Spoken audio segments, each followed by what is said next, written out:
teaching. That's very, very important.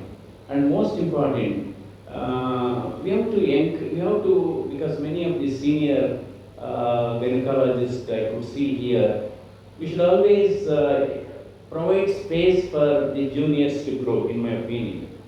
We should provide space for the junior to grow. Then, if you do all those things without your own knowledge, you will be growing taller than everybody.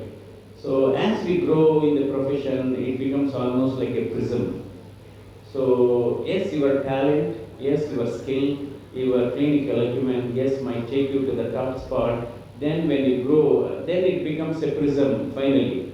If you prism at the top there is no space. Yes, you have reached the top, but to remain in top position for a longer time, your talent may not help, your skill may not help, your clinical vision may not help, and to remain in the top position for a longer time, it is your attitude, behavior, and mannerism that helps. That is very, very important.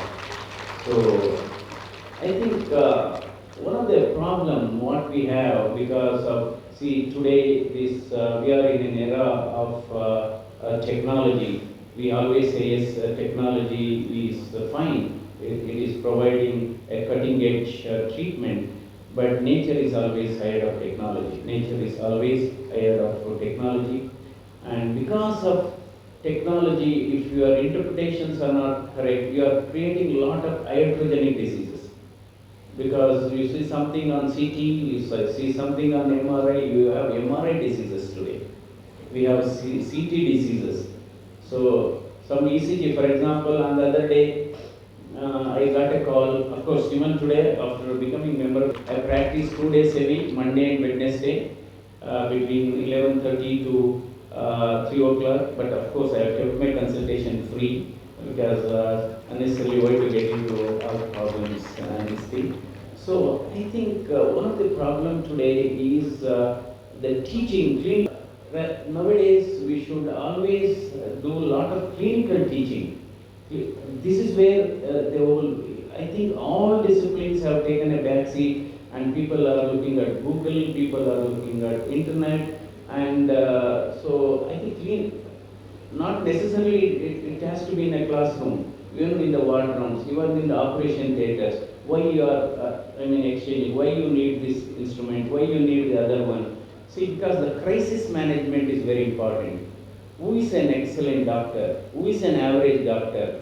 Average doctor is one who treats the disease, but excellent doctor is one who treats the patient.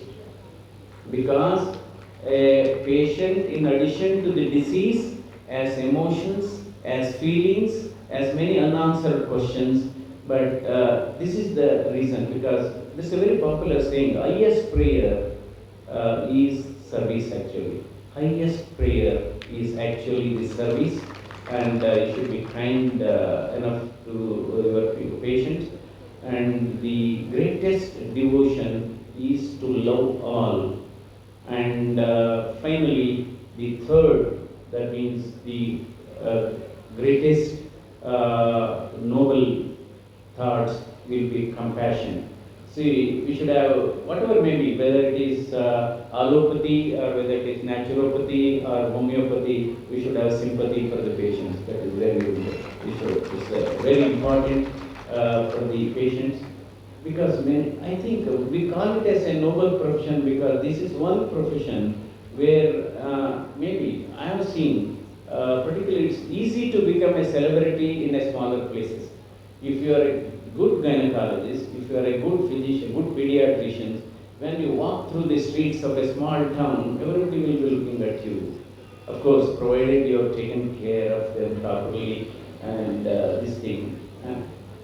And another important thing.